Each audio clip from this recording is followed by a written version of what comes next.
চিন্ময় কৃষ্ণ দাসকে গ্রেফতার নিয়ে মার্কিন পররাষ্ট্র দপ্তরের ব্রিফিংয়েও আলোচনা হয়েছে। এ সময় দপ্তরটির উপমুখপাত্র বেদান্ত পাচাল বলেন, অভিযুক্তদের আইনি প্রতিনিধিত্ব পাওয়ার অধিকার নিশ্চিত করা প্রয়োজন।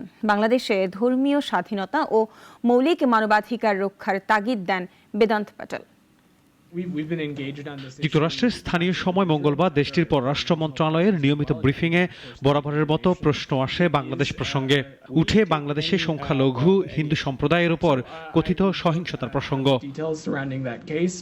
বাংলাদেশ ইস্যুতে সম্প্রতি ব্রিটিশ পার্লামেন্টে উত্থাপিত একটি বিবৃতির প্রসঙ্গ টেনে এক সাংবাদিক জানতে চান, বাংলাদেশে হিন্দুদের নিরাপত্তা নিশ্চিতে যুক্তরাষ্ট্র কোনো কূটনৈতিক বা নীতিগত উদ্যোগ নেবে কিনা। এমন প্রশ্নের জবাবে বেদান্তে প্যাটেল জানান, ধর্মীয় স্বাধীনতা ও মৌলিক মানবাধিকারের বিষয়ে মার্কিন প্রশাসন সব সরকারের সঙ্গে কাজ করে। প্রতিটি প্রতিবাদ শান্তিপূর্ণ হওয়া উচিত ও যে কোনো ধরনের দমননীতি থেকে বিরত থাকা জরুরি বলে মনে করে মার্কিন প্রশাসন।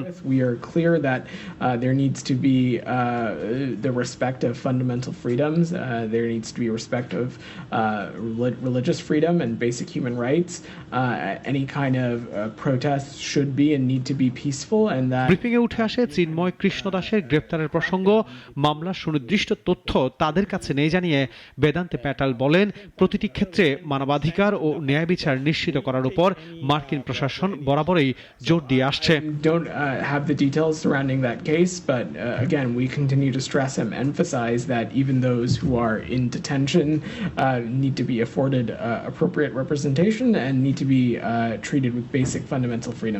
গেল 25 নভেম্বর ঢাকার হযরত শাহজালাল আন্তর্জাতিক বিমানবন্দর থেকে পুলিশের গোয়েন্দা শাখা রাষ্ট্রদ্রোহ মামলায় চিন্ময় কৃষ্ণ দাসকে গ্রেফতার করে। তখন থেকে এই বিষয়টি নিয়ে উত্তাপ ছড়ায় দেশে বিদেশে।